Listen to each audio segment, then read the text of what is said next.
Бәріне сәлем, сіздермен Гүлхан. Бүгінгі видеода біз балабақша жасындағы балаға күзгі балға арнап астарлы жилет тігетін боламыз.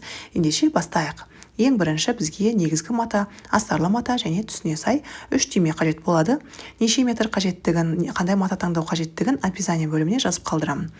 Мен 5 жастағы балаға 110 сантиметрлік 30 өлшемдегі дайын лекаланы алдым. Лекаланы принтерден шығарып, бірінші бетіндегі суретке қарап, барлық парақты жинап жабыстырамыз, қайшымен қиып аламыз. Лекалада жан-жағына 1 см тігіске қосымша қосылған. Маталарды бір үтіктеп алып, екі бүктеп, бүктелген жерге артқы бойды тақап жатқызып, бір дана қиып аламыз. Алдыңғы бойдан 2 дана қиямыз. Астарлы матадан да тура осы бөліктерді қиып шығамыз. Енді тігуді бастаймыз. Алдыңғы артқы бойды иық жағынан тігістерін біріктіріп, қосып түйреп шығамыз. Тігісті екі жаққа қаратып үтіктейміз. Астарлы матадан да тура солай жасаймыз. Енді екі матаны оң жағын бір-біріне қаратып, мойын мен алдыңғы бойды видеодағыдай түйреп, тігін машинасында тігіп аламыз. Тігіс жақсы ашылуы үшін тігіске 2 мм жеткізбей кертіп шығамыз. Сосын қолтық ойындыларында тура солай тігіп аламыз.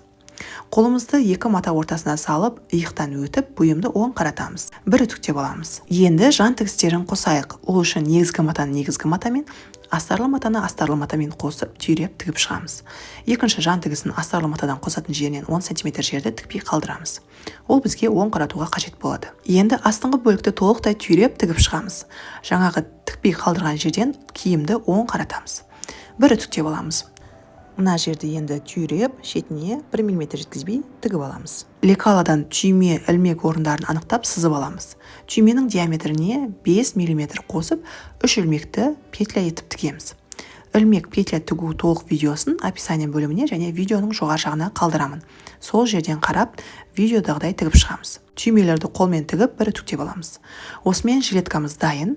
Осындай жилеткаларды тігіп, прокатқа беріп табыстапсаңыз болады. Дайын лекаланы сатып алу үшін описание бөлімдегі сілтемеден өтіп маған жазыңыз. Видео ұнаса лайк басып, комментарий қалдырып кетіңіз. Пайдалы ақпараттарға толы тігін блогын жоғалтып алмас үшін каналға бірден жазылып алыңыз. Сіздермен болған Гүлхан.